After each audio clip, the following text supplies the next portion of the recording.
Hello there. Welcome to the Good Old Days of Radio show. It's April Fool's Day, Tuesday, but April Fool's Day too.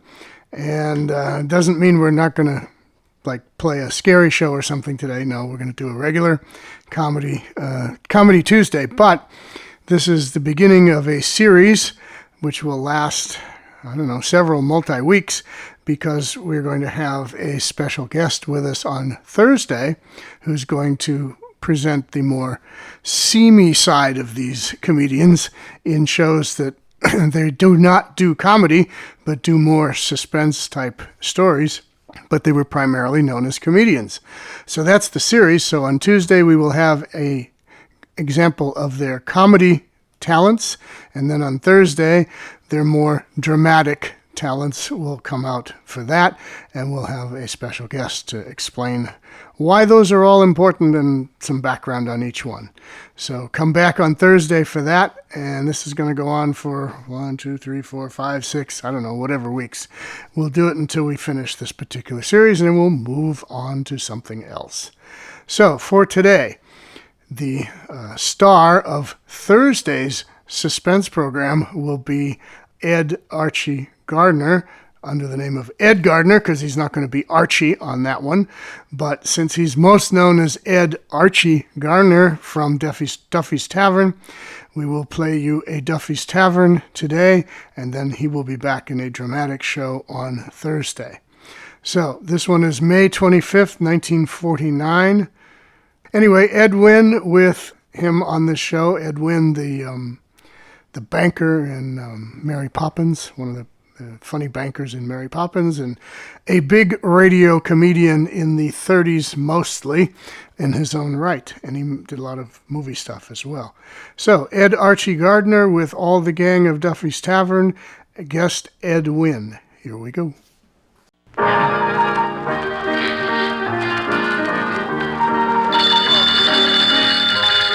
Bristol Myers, makers of Mom, the safer deodorant, and Vitalis for well-groomed hair, bring you Duffy's Tavern transcribed with our guest tonight, Ed Wynn, and starring Archie himself, Ed Gardner.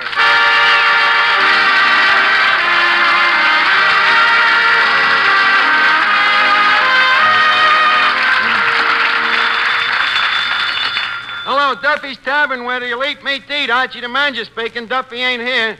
Oh, hello, Duffy. Where was I last night? I went to the opera.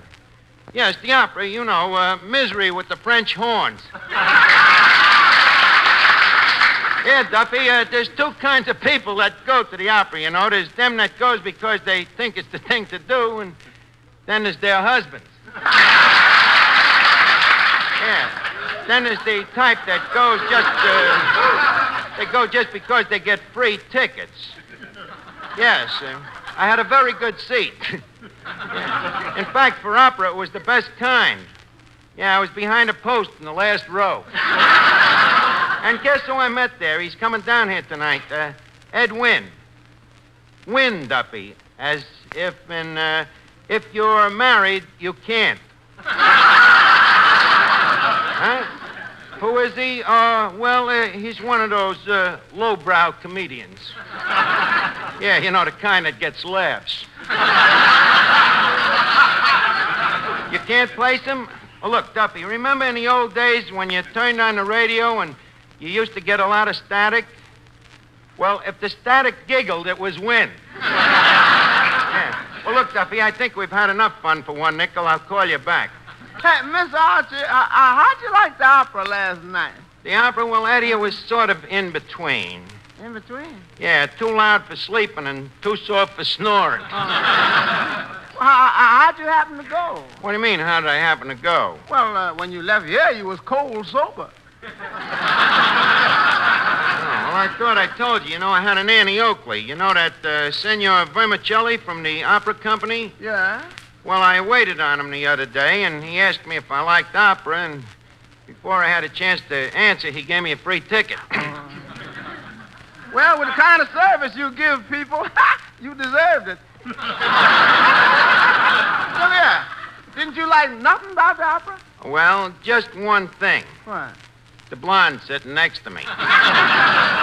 She and her and I, me and Well, anyway, we had quite a literary discussion about music. And somehow I happened to mention about the opera that I wrote. The opera you wrote. You seem aghasted. You ain't never told me you wrote an opera. Well, Eddie, I don't tell you everything. Like, for instance, I didn't tell you that I took a bath last week. Did you? Well, no, I'm just using it as an example, though. You writing an opera. Why not? Some guys shoot pool, some guys go out with dames. I happen to write operas. And mine is one that the people will be able to understand, too. Now, take last night. There was a lot of suffering going on, you know, but nobody knew why. With my opera, it's going to be different. You're so right. As I say, why is it that people enjoy an opera on the radio so much, Eddie? Why? A very good question. The reason is it's because Milton J. Cross keeps interrupting, you see. He makes everything clear, and that's what gave me the idea for my opera. I wrote one with a built-in commentator. Well, who's going to be this commentator? Ed Wynn. I'm going to try the opera out here tonight, and Ed Wynn will do the commentating. And, Eddie, this opera can't miss. I can see it already. It's opening night. Me name is up in lights. Limousines driving up. Ladies with evening gowns. Men with tails. Well,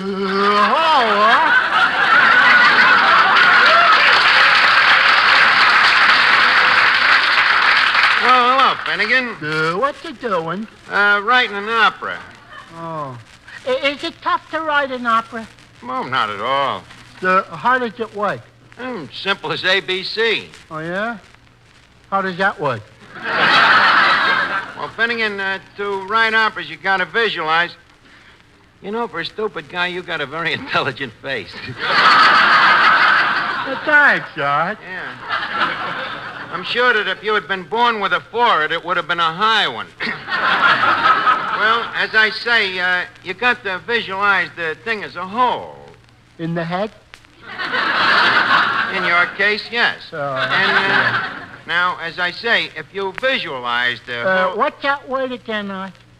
Visualize. Do you mind if I ask you a pertinent question? Go ahead. What's the meaning of the word pertinent? Finnegan, I'd answer that question, but I failed to see where it is irrelevant. Well, thanks, Arch. I think that covers it. Hey, Archie, did I hear that you wrote an opera? Yeah, that's right. And you're going to put it on here tonight? Why not? Should I tell him? Look, Miss Duffy, just because you studied singing with that broken-down Yasha Pena Slavnik... Broken down? You heard me, broken down. Archie, I'll have you know that Yasha Pena Slavnik is a very high-priced teacher. How much does he charge? $15 a lesson. $15 a lesson? Yeah. Of course, if you pay cash, there's a discount. How much is it then? 20 cents. Of course, to get the discount, you have to bring your own piano. Well, naturally, but even Miss Duffy at 20 cents, I think the guy is still robbing you. Oh, yeah? Yasha says that I'm his most promising pupil. He does, huh? Yeah. And believe me, that's quite a compliment coming from a man who once shook hands with Nick Lucas.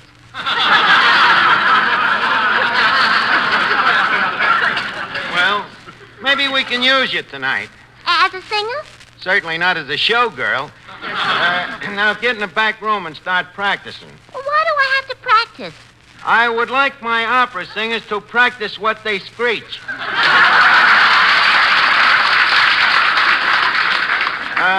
Now let me see. Who else could we get to sing the other part? Say, Arch, Eddie tells me you're putting on an opera tonight. That's right, Joe. Do you need a singer? Everybody wants to get into the act. Yeah, Joe, we need a singer. You want to audition me? Okay. Orito Pagliaccio. Singers run in my family, you know. I can see why. Joe, maybe you better stick to singing the praises of Vitalis, huh? Well, naturally, that I do with more enthusiasm. Well, tell me why, Joe, in so many words. Because Vitalis keeps your hair well groomed. Vitalis tames down dry, unruly hair and helps hair that's been dried out by sun, wind, and water.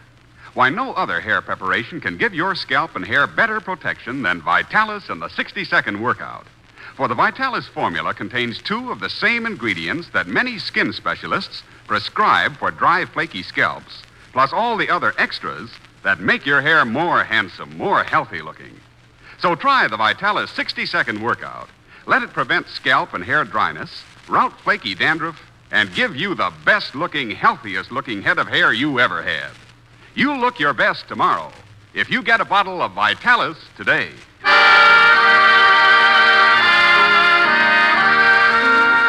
Well, Eddie, I got the opera finished. That's nice. What you gonna call this masterpiece? Well, I was thinking of calling it, Carmen. That's a tricky little name. Thank you. It don't make sense, of course, but it has a nice operatic feel. Now, let me just polish this thing a little now. This half note here, I think I'll change that to a quarter note. In case a little dame sings it, you know. Now, this minor fifth, I think I'll make that a demented fourth. Yeah, that's a lot better. Now, let's Hey, see. hey, Arch, that guy that just come in. Yeah? He looks like an idiot. Finnegan, that's Ed Wynn. Hello, Archie.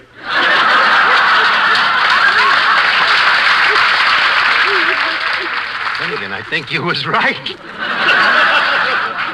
You know, I hope I'm awfully late, Archie. You hope you're late. Why? Well, my first joke depends on it. I thought that was clever when I put that in there. I had an awful time getting here, Archie.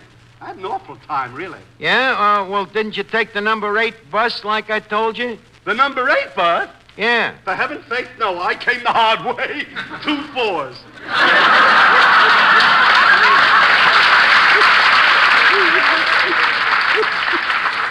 Boy, that's a very funny joke. Well, Mr. Wynn, I'm glad you came down here tonight. You see, I got a little proposition. You know, that reminds me of a joke. What's the joke? Well, it's the joke. I think you'll enjoy this, you know. Yeah? It's the joke about the fellow who brought a girl home to the girl's father. Uh-huh. See? Now, you gotta follow this. So the father says to the boy, what have you done to my daughter? Look at her. She's all suntanned. Will you hear this? So the fellow said to the girl's father, he said, well, I took her to the beach. And the father said, you did, eh? Well, you leave this house and never darken my daughter again. Did you get that? What a good joke. Well, anyway, you see, I was to the opera last night, Did I ever tell you the joke about the man who had only 2 teeth, Archie? 2 teeth? Yeah. Yeah. Man had 2 teeth. One in his upper jaw and one in his lower jaw. This is very funny. One day, the tooth in the lower jaw said to the tooth in the upper jaw that we ought to get together for lunch sometime. I'm kidding. You know that's good. Well, Mr. Wynn, as I was saying, I went to the opera last that night. reminds me, you know. Archie, I'm in quite a predicament. A predicament. Yes, I've been having trouble with my stomach, and the doctor told me to diet. But he didn't tell me what color, you know? I can see I'm in a bit of a predicament myself. Yeah? You see, I went to the opera last that night. reminds me of another one. Just what you said. Do you like food, Archie? Wouldn't sit down to a meal without it. That sounds funnier than anything I've said so far. That's a dirty trick. Well, I'm glad you like food anyhow, Archie. If you want a wonderful dinner, I want you to take down this recipe. Will you do that? Okay. Well, now, first you take a large turkey and you clean the turkey very carefully. Uh-huh. Then you take a goose, which is a little smaller than the turkey, and you place the goose inside of the turkey. Now, inside the goose, you place a little duck. Then inside the duck, you put a chicken, and in the chicken, you put a squab. What a dish that is. Inside the squab, you put an olive, you see? An olive. Yeah.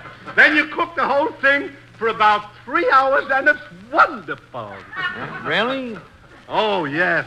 Cooked that way, an olive is simply delicious.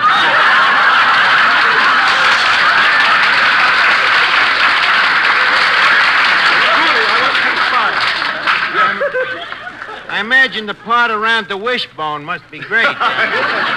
But as I was saying, Mr. Wynn, you see, the trouble with opera is that the people don't understand it, you Archie, see. last week I took my girl to the opera, Archie. What do you think happened? What?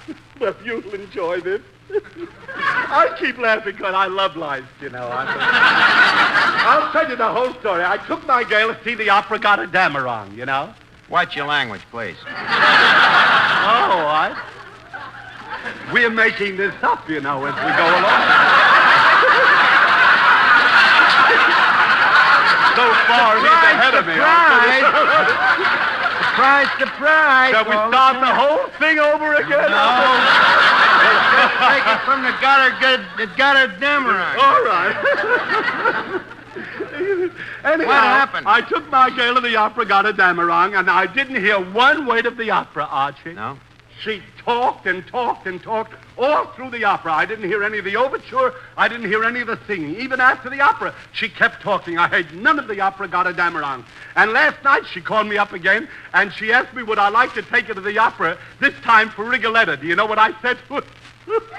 I said, I'd love to take you. I've never heard you in Rigoletto.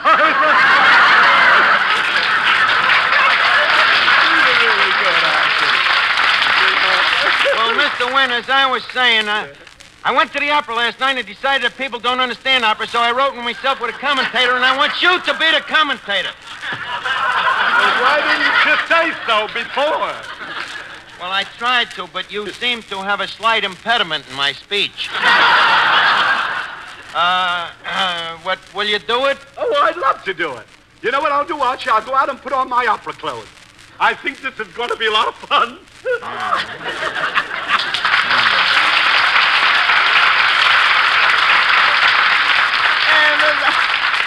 Miss Archie, this opera, this Carmen, Yes. Mr. Wynn, is he the gentleman that's going to make it clear? Yes. But he's going to do sort of a commentary. Hey, a commentary? I guess I'm pretty good with the jokes myself. I must send that one into the Reader's Digest. Well, I hope they got a reader that can digest it.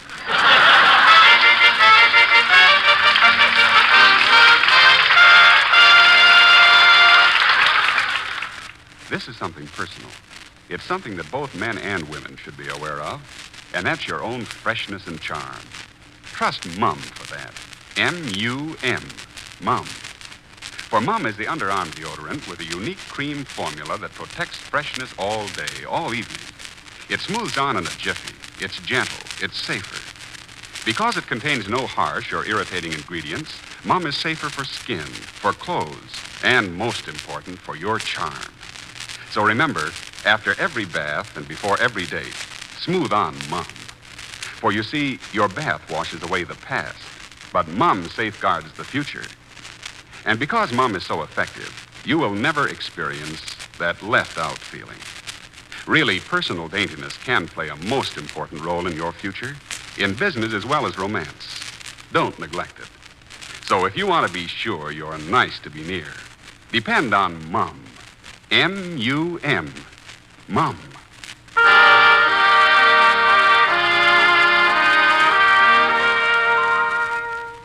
Now, look, Finnegan, when Mr. Wynn is finished with the commentation, I want you to holler, bravo. Bravo, what's that? It's an operatic term, like in baseball you say, kill the Empire. But we better get going with Carmen. Mr. Melnick, we're all ready to start the opera. Now, if there's anything that confuses you, Mr. Wynn has some program notes, and we'll be very happy to add to the confusion.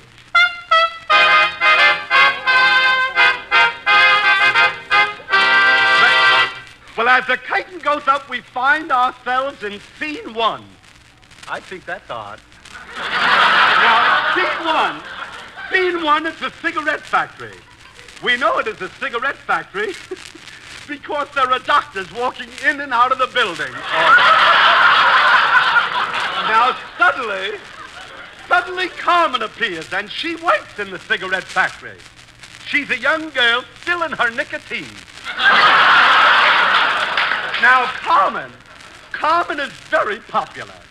She has hundreds of boyfriends, and she gives each one of them a lock of her hair. Carmen, or as her friends call her, Baldy, she is dressed in very gay colors. She is wearing a yellow blouse and a checkered skirt, and as she walks down the street, men whistle at her. They think she's a taxi cab, you know.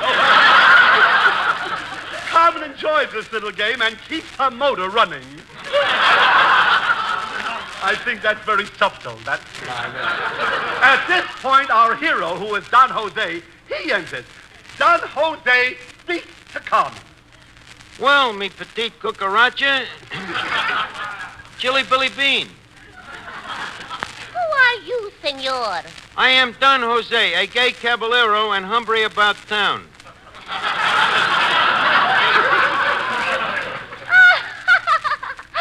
Ain't you the Uno?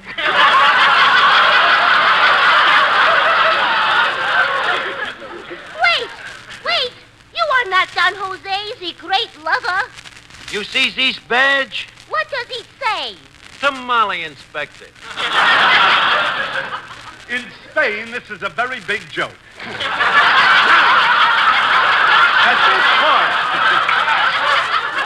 At this point, Carmen discloses that she is Carmen, and Don Jose discloses that he is Don Jose. Or is it the other way around?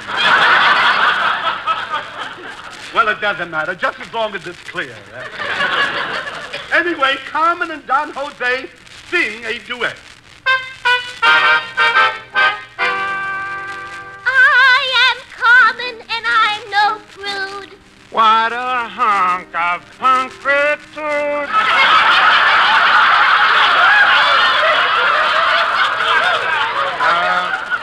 Mr. Wynn, in case we have some dopes here, perhaps you better explain the word punctitude. Punctitude? Yes. Well, that means that Carmen is beautiful. Mm-hmm. You see, that's the idea of punctitude. Of course, I don't like to be catty, but a great deal of her beauty is due to makeup, you know. In fact, Carmen wears so much makeup that if you want to kiss her, you have to drill for it, you know.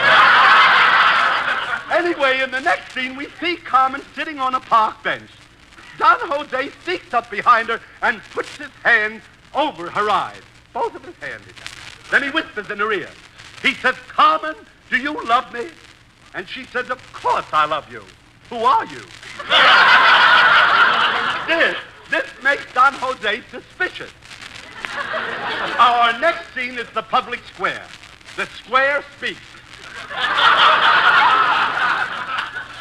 Buenos dias. Who are you, pig? I am your hated rival. I am Don Schlemilio. You are Don Schlemilio? Yes. I am Don Jose. And I am Don Carmen. I love Carmen. And I love Carmen. And I love Carmen. You love Carmen? Yes. Once again, the infernal triangle. I love her, and he loves she. If he loves her, then I hate he. He loves me. And so does he. This makes it fun for love-starved me. Oh, I hate you. And I hate you. But I hate you more than you hate me. Oh, no, you don't. Oh, yes, I do. We hate each each other other with with a a love love so true.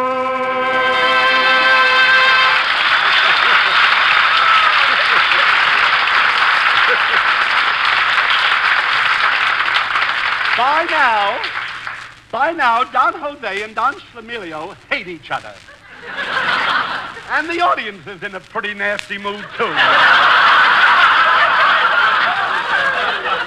Well, anyhow, in the next act, a complete year has passed, and Carmen has gotten quite heavy. But Don Jose does not care. He still worships the very ground she sinks into. Ah, Senorita Carmen. Da. Carmen, can you ever forget that night in Madrid? Sure. What's it worth to you? Azusa, Carmen.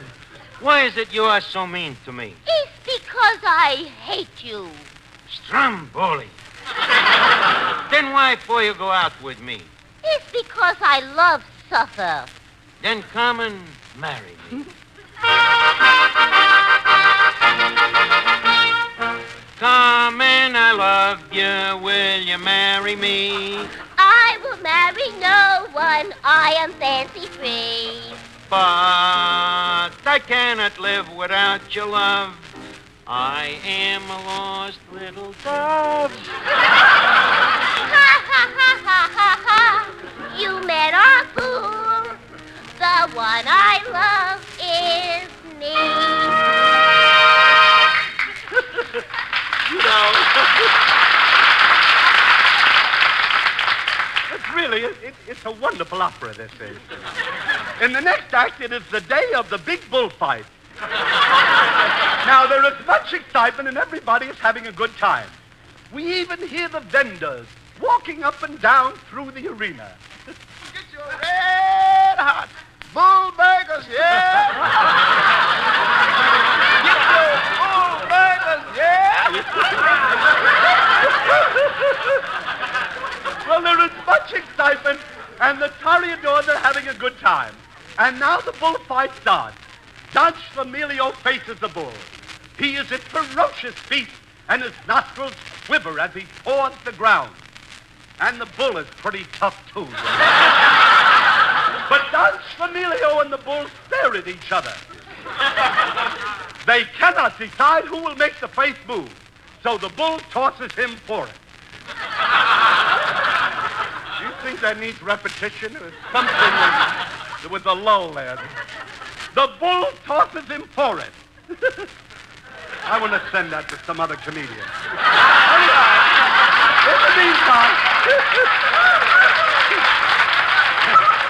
In the meantime, we're still talking about Carmen, you know. Okay. In the meantime, Don Jose has proposed to Carmen again. This enrages Carmen, so she kills Don Jose. This gives Schlemielio an idea, and he kills Carmen. Not to be outdone, Don Jose gets up and kills Schlemielio. And as the three of them lie there on the stage waiting for the undertaker, they sing.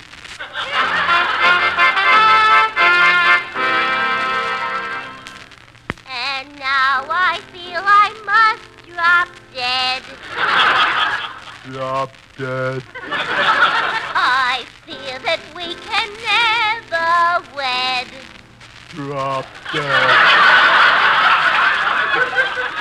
The time has come when I must die.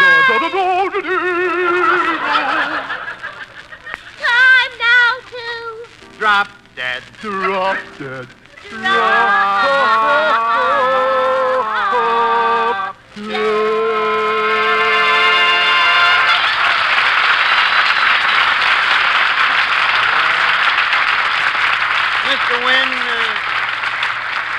Mr. Wynn, I think you should explain that last part to the audience. Archie, I've listened to this opera for 10 minutes now. Yeah? I think you should explain the last part to the audience. What do you mean? Drop dead.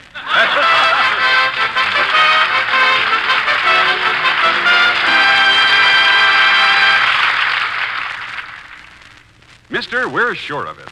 Try just one tube of Benex brushless shave cream, and we're sure you'll use Benex for life. Yes, we're certain that Benex, B-E-N-E-X, will give you the best shaves you've ever had. Benex gives extra easy shaves, thanks to a special beard-softening formula. Benex is extra smooth, lighter, so different it rinses off your razor instantly. Benex gives you extra comfort, A special after-shaving action leaves your face feeling wonderful. Just try Benex. See for yourself. That's Benex, Benex.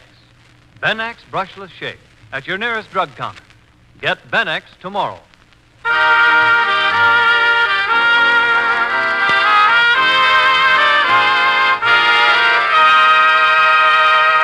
Why do you suppose there's so many people all over the world waiting to come to America? Sure, you know the reason. It's freedom. Freedom, the most wonderful word in the world and our most precious possession. Unfortunately, so many of us take freedom for granted. There are millions of people in the world who would give anything to be able to do something you do every day without thinking about it. I mean a simple thing like listening to news on the radio. We hear news without distortion of facts. Few people in other countries do. And this is only one of a long list of freedoms we Americans enjoy. But we must work to keep our precious freedoms. Work at being a good citizen by voting, by keeping informed, making our opinions known, and resisting all attacks on our political and religious rights. We must all do it, for freedom is everybody's job.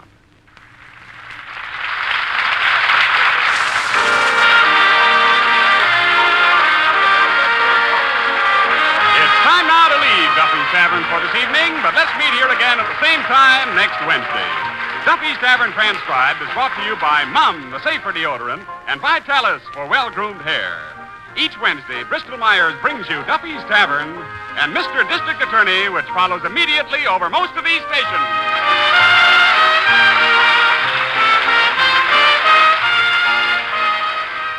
This is NBC, the National Broadcasting Company.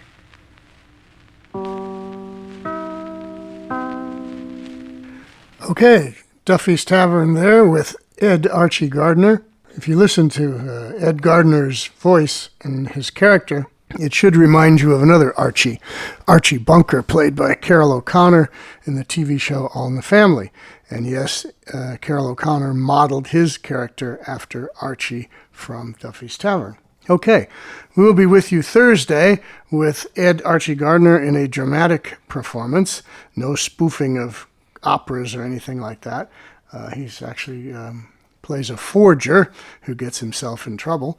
So if you want to hear him in a dramatic role, then check in with the Good Old Days of Radio show on Thursday and you'll hear that. And next Tuesday we'll be back with another comedian in a comedy show, and then next Thursday, that same comedian in a more dramatic appearance. So, until next week, this is John Tefteller. Oh, until Thursday. And then next week, this is John Tefteller in the Good Old Days of Radio show saying thank you for listening